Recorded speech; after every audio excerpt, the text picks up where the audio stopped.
Welcome to my channel. आज मैं बनाऊँगी चणार रेसिपी।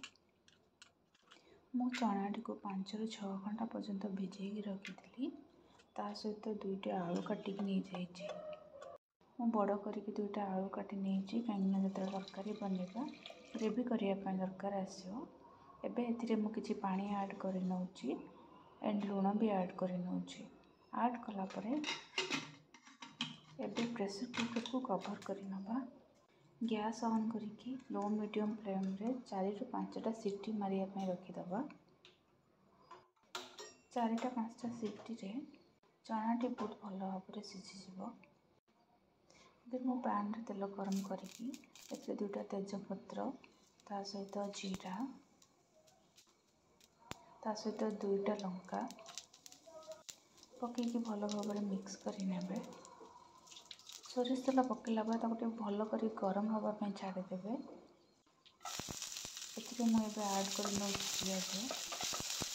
पियाज ऐड करके भल भाव मिक्स कर नियंतु।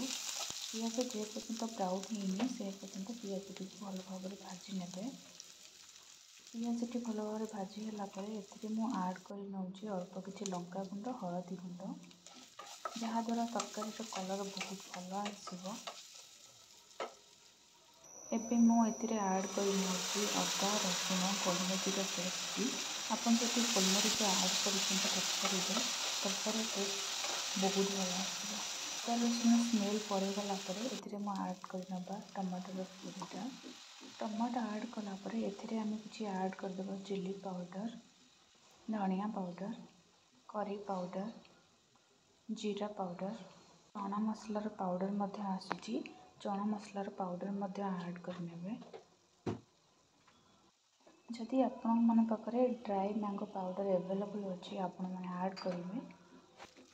ड्राई मैंगो पाउडर ऐड कले आपन को टिके खट्टापन आसो तरकारी टेस्टी लगे।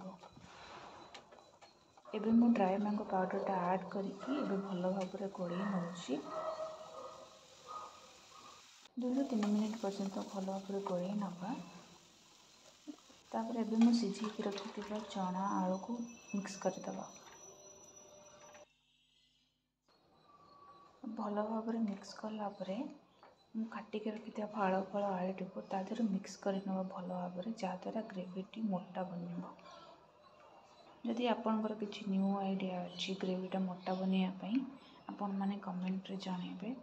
नेक्स्ट टाइम जो मु बनैबी से फॉलो करेंगे आपण रेसिपी। भल भाव एमती धीरे धीरे करके मिक्स करने आलू को मिक्स कलापर आपण 4 ରୁ 5 मिनट पर्यंत छाड़देवे। 4 मिनट छाड़देले तरकारी फुटीज। तरकारी फुटीगला तो ये आम ऐड करदे अल्प किसी गरम मसला ऐड कलापर देन आम गैस टी को बंद कर नहीं तो तरकारी सब स्मेल बाहरी पड़े। जदि आपण को मोर रेसिपी भल लगे लाइक करूँ शेयर करूँ सब्सक्राइब करूँ। ता सहित मुझे चकुड़ी रेसिपी बनई आपण मैंने मो यूट्यूब चैनल को विजिट करके देखिपारे। Thanks for watching.